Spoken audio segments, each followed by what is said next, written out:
कबीर हाड जले लकड़ी जले और जले जलावन हारे, और देखण आड़े भी जले अब किस्तें करूं पुकार।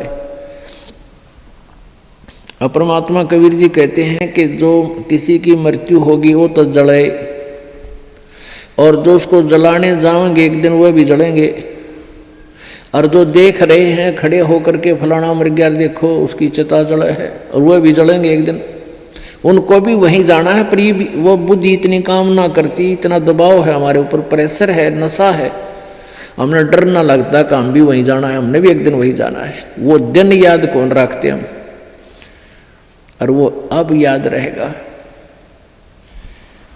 मौत बिसारी बावड़े तन अचरज किया कोने, तन माटी में मिलेगा जो आटे में लोने। एक भगत था, एक संत था, और वो संत पतला दुबला और ठीक सा था, और बाकी वो अपने जैसे किसी वस्तु को कोई चिंता हो जा तो उसके चेहरे की, उसकी फेस की आकृति कुछ अजीब सी रहती है। तो एक भक्त आता था उस संत के पास, बढ़िया फलों के दर्जन फल, सेब संतरे ले आया करता। तो वो देखा करता था कि महात्मा जी बहुत चिंतित से रहते हैं और बहुत ही ज़्यादा स्वस्थ नहीं है, सेहत अच्छी नहीं है। और दूसरे भक्त वहाँ दूध लाते थे तो वहाँ डेग सा बढ़ा रहा करता दूध का, फलों की टोकरी बड़ी रहती थी। वो संत जी औरों को दे देते थे प्रसाद रूप में, और फिर खीर खार बना के खिला देते थे। दूध आता था, चाय पानी दूध पी लेते थे, अपना थोड़ा बहुत जैसा पिया करते थे, बाकी भक्तों को पिला देते थे। तो वो एक धनी व्यक्ति जाता था, उनका सेवक, काफ़ी संतरे ले जाता, सेब ले जाता, अच्छे फल टड़ा गया था, कुछ दक्षिणा दिया था। तो साधु से प्रश्न करता था कि महाराज जी आप कुछ चिंतित से रहते हो, क्या आप खाते पीते नहीं, आप पतले दुबले भी बहुत हो गए हो। महाराज जी कहने लगे भाई बस खा लेता हूँ जैसा रुचि बनती है। तो दूसरे दिन फिर उसने पूछा, दूसरे तीसरे दिन कि महाराज जी क्या आपको कोई चिंता है, आप कुछ खाते पीते नहीं। आप संत जी कहने लगे भाई मुझे बहुत चिंता है, और इसलिए मेरे को कुछ खाया पिया ना जाता। तो उस धनी व्यक्ति ने सोचा भी साधु संतों की भी क्या चिंता हो है बता, हमारे कैसे गृहस्थियों ने तो 100 चिंताएं हों, पर संतों को क्या चिंता। उसने कहा महाराज जी आपको ऐसी कौन सी चिंता सता रही है। साधु ने कहा कि भाई मुझे मौत दिखाई देती है मेरी, मैं मरूंगा, इसलिए मेरे पर ज़्यादा रुचि खान पीन में नहीं, मुझे चिंता बनी रहती है कि मेरी मृत्यु होगी। तो संत कहने लगे जी कब होगी आपकी मृत्यु। अब उस भक्त ने सोचा कि अभी निकट भविष्य में ही शरीर छोड़ते होंगे 2-4 दिन में। उस समय उस संत की 40-45 साल की आयु थी। उन्होंने बताया कि भाई अभी मेरी 40 वर्ष बाद मृत्यु होगी, 40 वर्ष के बाद, और आज मेरी 45 वर्ष की आयु हो चुकी है।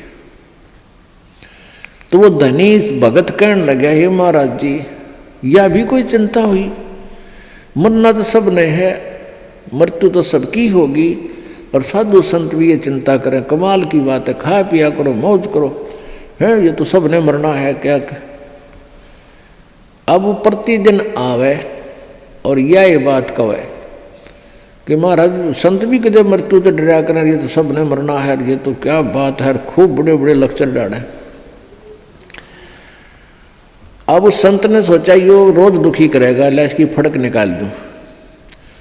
उसका मित्र था राजा संत का, और संत ने उस राजा से, मित्र नहीं उसका सेवक था, राजा से कहा कि संत ने कि वो जो धनी व्यक्ति है एक सेठ, उसको फांसी की सूली की सज़ा सुना दे फांसी की, लेकिन तोड़ना नहीं है, उसके लिए कोई समय निर्धारित कर दे महीने 20 दिन का, और उसके लिए कोठड़ी में बंद करके उसने सारा सामान रख उसके पास, दूध भी फल भी खूब ठाठ रखा, अच्छे बढ़िया घी दूध चूरमे खिला उसने।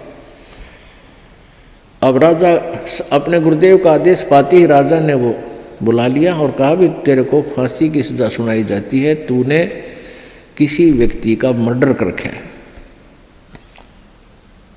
अब वो धनी सेठ के सोच रहा है बड़ी बुंडी बनिया, तो मैंने किसी मृत्यु का कोई हत्या करी नहीं, देख फांसी की सजा होगी। दिन रख दिया 20-25 दिन, महीना 1.5 महीना जो भी। अब वो दिन तारीख दर दी 25 तारीख 24 10 30 तारीख, वो 30 तारीख रख दी महीने की, या 14 6 8 जैसे भी कोई रख दी। तो हम अपने उदाहरण के लिए उसको 8 रख दी, जो 1 महीने बाद थी, और एक कोठड़ी में बंद कर दिया। उसके आगे फल और दूध के पूरे पात्र भरे रहे, लोटे के लोटे। जब उस फांसी के दिन में 10 दिन पहले 20 दिन जब उसने हो लिया उसको कैद में, ये पक्का हो गया तेरी फांसी होगी। संत जी गए वहाँ, उनके कैद की कोठड़ी के अंदर से उसके पास से घूम निकले, आगे को उसने देखा, श्रीयामा गए, गुरु जी गए, आवाज़ लगाई महाराज जी सुनियो महाराज जी। महाराज जी वापस आए, वन्य देखे थे को होगा तड़े बोल लेगा, मैंने देखते ही कौन से में है वो भगत। कहा न देखा महाराज जी ने, भाई कौन है तू? अगजी में वो फलाना सेठ से। और सेठ को भी पता था, उस धनी को भी पता था कि राजा इनकी पूरी मानता है गुरु जी की, और गुरु जी तक पहुंचा संदेशा जब बात पड़े। तो उसने बता दी मैं वो सेठ हूँ फलाना राम, मैं विशंबर दास हूँ। बोला अच्छा, अरे तू बहुत कमज़ोर हो गया बेटा, क्या बात है? बिल्कुल कमज़ोर हो गया, ये फल रखे हैं दूध रखा है, तो बहुत वीक हो गया रहा, खाता पीता को ना। अगना महाराज जी कुछ नहीं खाया जाता, एक टूक भी नीचे नहीं जाता, बस धक्के तो गेरू है का दी रोटी अंदर जाती है शरीर में। क्या बात होगी? अब मेरे को फांसी की सजा सुना रखी है, कति झूठा केस है मेरे पे, गुरु जी मेरे पर दया करो, मेरी पीछा छुटवाओ। ने बोला अरे खा पी मृत्यु तो सब क्यों नहीं बेटा, खा देख दूध के गिलास भरे धीरे फल रहे, खा बेटा ठाट से, मृत्यु सब क्यों? अरे नहीं महाराज जी कति मेरे क्या मत है, कुछ नहीं खाया जाता। जब उसने उस राजा बुलाया, भाई छोड़ दिया भगत ने, ये तो निर्दोष है। तब उस संत ने बताया कि भाई लाला जी जिस प्रकार तने 8 दिखा थी ना, उन्होंने कहा था मैंने तो 8 दिखाई दिए से, कुछ नहीं खाया जाता। तो बेटा तने जिस प्रकार ये 8 दिखा है ना, क्योंकि आपको पता लग गया निश्चित होगी 8 न तू फांसी टूटेगा, डर बिना कहाँ।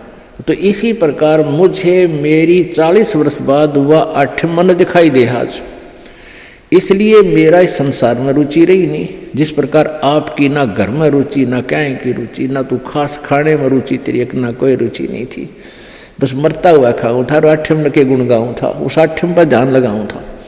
तो परमात्मा कहते, संत जी कहते हैं कि मैं भी भाई मन ने अपनी 8 वह 40 साल पीछे आने वाली ऐसे ही नजर आ रही जैसे आप जी को अब दिखे थी।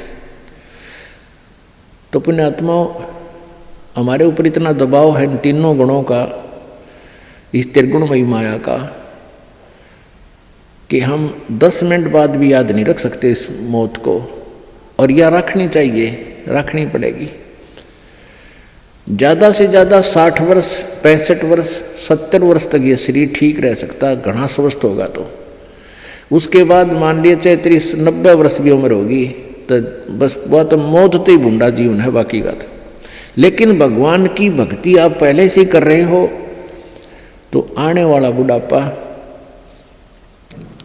बुढ़ापे में आपको बहुत सहयोग मिलेगा, हर तरह से पूरा सहायता देगा परमात्मा आपको। नहीं तो इस जीव के ऊपर ये बुढ़ापा सबसे बड़ा कहर होया करे। इसी प्रकार गीता जी अध्याय नंबर 7 के श्लोक नंबर 29 में बताया है कि जो उस तत्व ज्ञान के आधार से, उस तत्ब्रह्म से यानी परम अक्षर ब्रह्म से, अध्यात्म यानी सारे इस अध्यात्म ज्ञान से और सभी कर्मों से परिचित हो जाता है। आज के सत्संग में आपको इस कर्मों से परिचित कराया जा रहा है, अध्यात्म ज्ञान से परिचित कराया जा रहा है। तो वो व्यक्ति फिर जरा और मरण से छुटकारा पाने के लिए ही प्रयत्न करता है। जरा माने बुढ़ापा, मरण मीन मृत्यु। वो जरा माने बुढ़ापा यानी बुढ़ापे से और मृत्यु से छूटने के लिए ही प्रयत्न करता है, जो उस तत्व ब्रह्म से परिचित हो चुका, क्योंकि वो तत्व ब्रह्म परम अक्षर ब्रह्म ही हमारे को जरा और मरण से सदा के लिए छुटकारा दिला सकता है। सतलोक के अंदर जाने के बाद आपका शरीर वृद्ध नहीं होगा, आप जी की मृत्यु नहीं होगी। अब पुण्यात्माओं, हमने वो ज्ञान सुना नहीं, हमने स्वर्ग भी सुना था पर देखा नहीं था। स्वर्ग सुनते थे, स्वर्ग में बड़ा सुख है, लेकिन जान की इच्छा कति नहीं थी, मृत्यु नहीं चाहवा थे। अब इस तत्व ज्ञान के आधार से आपको इतना विश्वास हो जाएगा कि आप जी यहाँ से जाने की रुचि बनाओगे, क्योंकि यहाँ इतने कष्ट हैं संसार में, इसको देख देख कर इनसे तंग आकर के आपका मन हट जाएगा। और इस तत्व ज्ञान के आधार से आपको ये भी पता चलेगा कि ये तो आज नहीं, इस जन्म में नहीं, असंख्य जन्मों में पहले भी हो लिया और आगे भी होगा, यदि सतलोक नहीं गए। अब सतलोक में जाने के बाद आपकी पुनः जन्म नहीं होगा, वृद्ध अवस्था नहीं आएगी, बुढ़ापा नहीं होगा और मृत्यु नहीं हो। आज कोई भी प्राणी मृत्यु नहीं चाहता और सारे मरेंगे, 2 दिन आगे पीछे। समय आने पर सबकी मृत्यु होगी, मरना कोई नहीं चाहता। चाहे कोई 80 साल 90 वर्ष का बूढ़ा हो रहा है और चला जाता ना बैठा जाता है, कभी कड़ दुख है, कभी सिर दुख है, और फिर भी मृत्यु नहीं चाहता। ठीक है, ऊपर ले मन तो चाहे कह भी दे भगवान मन उठा ले, लेकिन जब ठाण का टाइम आवे ना, जब उल्टा हटता है, कोई भी हटे, जिनको ज्ञान नहीं, भगत नहीं उल्टे हटते। एक बुढ़िया रोज न्यों कहा करती, हे भगवान मन उठा ले, मतलब दुखी हो ली इस परिवार तय, हे भगवान मन उठा ले। अब उसका पोता था बदमाश सा, उन्होंने सोचा बुढ़िया रोज न्यों कहा मन उठा ले, तो उसने न्यों सुन रखा था कि यमराज आते हैं, सर पर सींग होते हैं, उनकर हाथ में गदा होती है। तो लड़के ने 12-13 साल का था, उसने सर पर बड़ा साफा बांध दिया और उसमें सींग पो लिए 2 और हाथ में ले लिए, गदा सी बना ली कपड़े की, जो करिए नकली रामलीला रखा है ना हनुमान की। और पहले इसे टिमटमाते ही दीवे होया करते, दीवा दिया, ला दीपक लगा दिया और बुढ़िया का हटा के मुँह पर तक कपड़ा ने बोला, बुढ़िया बोले होशियार, चल तुझे लेने आया हूँ। बुढ़िया ने देखा है तो सचमुच आएगा, ये दूध खड़ा है। ने बोला, अरे भाई मन ने क्या करेगी तो योर कुण बार, मन ने क्या करेगा बुढ़ी ने, योर कुतना कुण बारह किसी ने दे जा तू। अब न बोला ना तेरा नंबर है, बोला अरे भाई तेरे आगे दोनों हाथ जोड़ो, मन ना ले जाए वे। तो फिर उसने उतार दिया सारा साज बाज हटके और धर दिया। तो इन्होंने बोला, दादी क्यों मगज खाया करती रोजाना, मैंने ठाले ये मरी क्यों ना तू। ने बोली, रे ढेड़ तने गढ़ दूँ, तू था तन डरा दी थी मैं। तो भाई बात ये है कि हम चाहे कोई भी कुछ कह रहे, हमने ठाले पर ठाण का टाइम आओ जब उल्टे हटे हैं। तो कहने का भाव ये है कि हम मृत्यु नहीं चाहते, मृत्यु होगी।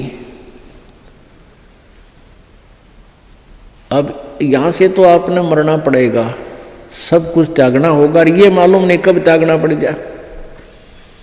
ये कोई ज़रूरी नहीं है कि हम वैसे अटकल से आगे बढ़ रहे हैं कि अभी हो सकता है 10 साल 20 साल हमारी मृत्यु ना हो। अब कोई 60 साल का नहीं सोचा 20 साल तो 80 साल तो जीवेंगे। और क्या पता ये रोज दुनिया की मृत्यु होने लग रही, कोई 20 साल का, कोई 10 वर्ष का, कोई 50 वर्ष का, कोई 60 वर्ष का। तो ये अटकलबाजी हमें डबोरी है।